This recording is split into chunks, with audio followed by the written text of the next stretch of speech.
सरस्वती भंडार YouTube channel पर आपका स्वागत है। आज हम देखेंगे श्लेष अलंकार, जिसका हम शब्द का क्या अर्थ है, उसके पश्चात उसकी परिभाषा, रिक्त स्थान और उसके कुछ उदाहरण है। जब तक उदाहरण कंप्लीट होंगे आपको श्लेष अलंकार अच्छी तरीके से समझ आ जाएगा। तो सबसे पहले शुरू करते हैं हम श्लेष का शाब्दिक अर्थ। श्लेष का शाब्दिक अर्थ होता है चिपका हुआ या चिपकना या मिला हुआ। मतलब इसमें क्या होगा कि किसी भी काव्य के अंदर एक शब्द आएगा, उस शब्द के एक से अधिक अर्थ निकलेंगे अलग अलग शब्द के संदर्भ में। तो वहां पर जो अलंकार होता है वो कौन सा अलंकार होता है? श्लेष अलंकार होता है। इसकी हम परिभाषा देखेंगे। पेपर में यदि परिभाषा आ जाए कि श्लेष अलंकार किसे कहते हैं, तो हमें ये परिभाषा लिखनी है। क्या है कि जब काव्य में प्रयुक्त एक ही शब्द के अनेक अर्थ मिलते हों, है ना, कोई एक शब्द आएगा, उसके क्या होंगे, एक से अधिक अर्थ निकलते हों, तो वहां पर जो अलंकार होता है वो कौन सा अलंकार होता है? श्लेष अलंकार होता है। ये जब हम उदाहरण करेंगे तो आपको अच्छी तरीके से समझ में आ जाएगा। हमारे आरबीएससी की बोर्ड के अंदर कई बार रिक्त स्थान आते हैं, तो उसके अंदर दो रिक्त स्थान है कि जब कोई शब्द अपने एक से अधिक अर्थ प्रकट करे, है ना, कोई एक शब्द आएगा काव्य के अंदर, है ना, उसके क्या होंगे, एक से अधिक अर्थ हमें प्रतीत होंगे, दिखाई देंगे, है ना। तो वहां पर जो अलंकार निहित होता है वो कौन सा अलंकार निहित होता है? श्लेष अलंकार निहित होता है।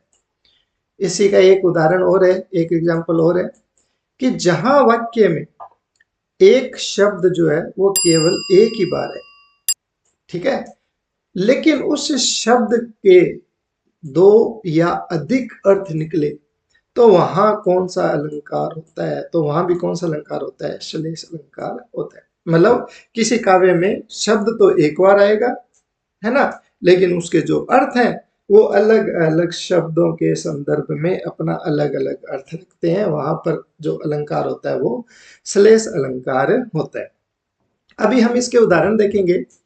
पहला एक उदाहरण है, रहीमन पानी राखिए बिन पानी सब सून, पानी गए न उबरे मोती मानुस चून।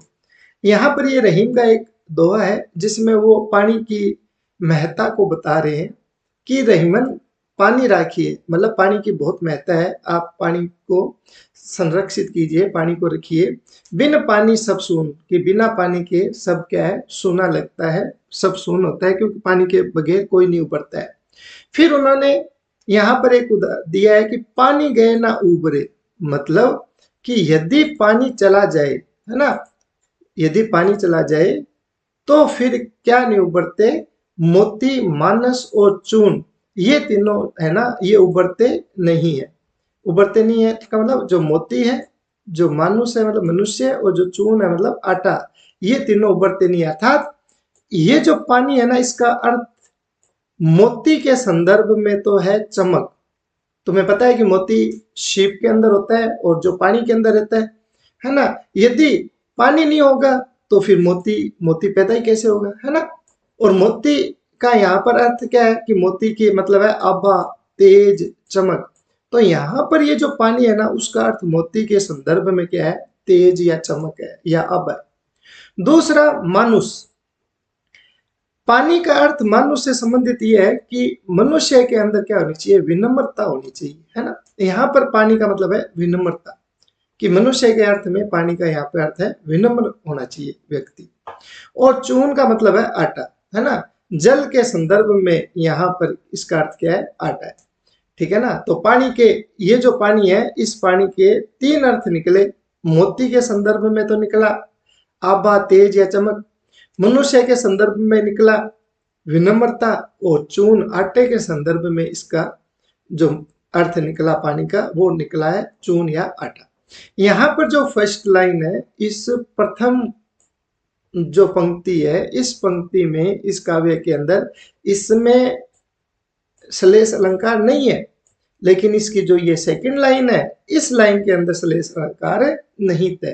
केवल इस लाइन के अंदर पानी गए ना उबरे मोती मानस चून, यदि पानी चला जाए तो न तो मोती की चमक बनती है, न मनुष्य में विनम्रता आती है, और न आटे का यूज किया जा सकता है। तो आपको समझ में आया होगा। इसके बाद में हम इसका एक अगला उदाहरण देखते हैं, उससे तुम्हें और अच्छा समझ में आएगा कि जो रहीम गति दीप की, कूल कपूत गति सोए, बारे अजियारो करे, बढ़े अंधेरो होए। मतलब रहीम क्या कहते हैं, रहीम कहते हैं कि जो गति है ना, जो गति दीपक की है, जो गति किसकी है, दीपक की है ना, वही गति क्या होती है, कुल के अंदर जो पैदा हुआ जो कपूत है उसकी गति के समान है। कुल का मतलब होता है वंशज, कि वंश के अंदर जो कपूत है उसकी गति के समान ही होती है। किसकी गति, दीपक की गति उसके जैसी होती है।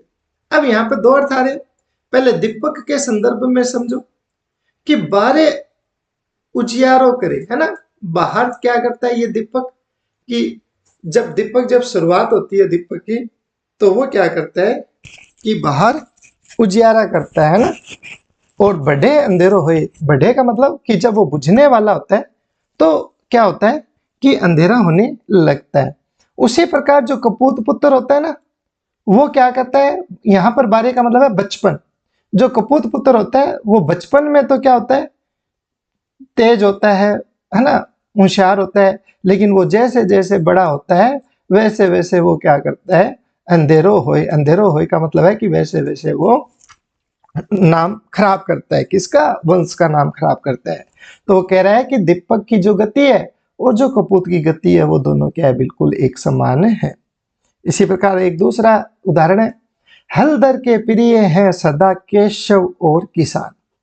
यहां पर जो केशव है उसका अर्थ है भगवान श्री कृष्ण, और किसान का अर्थ किसान है ही। यहां पर हलधर, हलधर का मतलब होता है हल को धारण करने वाला। अब हल को धारण करने वाला कौन है, एक तो बैल होता है ना, वो हल को धारण करता है, और एक क्या होता है, बलराम होता है, जो भगवान श्री कृष्ण के बड़े भाई हैं बलराम, है ना। दो अर्थ है यहाँ पर। तो हलधर के प्रिय हैं सदा केशव और किसान, कि मतलब जो बैल है ना, उसको भी प्रिय है भगवान श्री कृष्ण, और किसान दोनों प्रिय होते हैं। और उसी प्रकार जो बलराम है उसको भी क्या है, भगवान श्री कृष्ण और केशव दोनों। तो यहाँ पर कौन सा अलंकार निहित है, श्लेष अलंकार निहित है। क्यों, क्योंकि यहाँ पर हलधर के दो अर्थ निकल रहे हैं, एक का अर्थ निकल रहा है बैल और एक का अर्थ निकल रहा है बलराम। उसी प्रकार एक नया उदाहरण और देखते हैं, सुवर्ण। सुवर्ण का, सुवर्ण को ढूंढत फिरे, है ना, कवि कामी अरु चोर। यहाँ अरु, अरु का अर्थ है और, ठीक है ना, अरु का अर्थ यहाँ पे क्या है, और। सुवर्ण को ढूंढत फिरे, यहाँ पर जो कवि है, एक जो कामी पुरुष है और एक जो चोर है। अब कवि को क्या चाहिए, सुवर्ण। यहाँ पर सुवर्ण का मतलब है अच्छे शब्द। अब जो कवि है वो, उसको काव्य की रचना करनी है तो उसको क्या चाहिए, अच्छे शब्द चाहिए, उनको वो ढूंढते फिरते हैं अच्छे शब्दों को। और जो काम्य पुरुष होता है उसको क्या चाहिए, सुंदर स्त्री चाहिए, है ना। और जो चोर होता है उसको क्या चाहिए, उसको सोना चांदी चाहिए। तो यहाँ पर क्या है कि कवि के संदर्भ में सुवर्ण का अर्थ है अच्छे शब्द, कामी के संदर्भ में इसका अर्थ है सुंदर स्त्री, और चोर के संदर्भ में इसका अर्थ है सोना। तो समझ में आया कि ये जो सुवर्ण है इसके क्या है, तीन अर्थ निकल रहे हैं। कवि के संदर्भ में अलग अर्थ है, कामी के संदर्भ में अलग अर्थ है, और चोर के संदर्भ में अलग अर्थ है। तो यहाँ पर जो अलंकार निहित है वो कौन सा है, श्लेष अलंकार निहित है। उसके बाद में एक उदाहरण और देखिए, नर की, है ना, अरु नल नीर की, गति एके करी जोए, जे तो नीचो हवे चले, ते तो ऊंचो होए। इसका मतलब क्या है, नर, नर का मतलब क्या है, मनुष्य। वो कह रहा है कि मनुष्य, अरु का मतलब है और, नल, नल का मतलब नल, नीर का मतलब है पानी। तो वो कह रहा है कि नल के अंदर बहने वाला जो पानी है और जो आदमी है, उन दोनों की गति क्या है, एक के करी जो है, मतलब उनकी जो गति है, उनका जो स्वभाव है वो क्या है, एक जैसा है। एक की करी का मतलब एक जैसा, ठीक है। अब वो पहले जो नल के अंदर जो पानी चल रहा है उसके बारे में वो व्याख्या कर रहा है कि जेतो नीचो हवे चले, मतलब यदि जो नल है वो जितना नीचे होके बहेगा उतना ही, तेतो ऊंचो है, उतना ही उसमें से पानी क्या आएगा, अधिक प्रवाह होगा। मतलब जितना पाइप नीचे होगा, है ना, उतना ही उसमें क्या होगा, जल ज्यादा प्रभावित होगा, क्योंकि जब पाइप ऊपर होगा तो उसमें से पानी कम आएगा, है ना। और उसी प्रकार जो नर है, मनुष्य है, वो भी जितना विनम्र होके चलेगा, है ना, उतनी ही वो ज्यादा प्रगति करेगा। इस प्रकार ये हमारे श्लेष अलंकार के कुछ उदाहरण थे।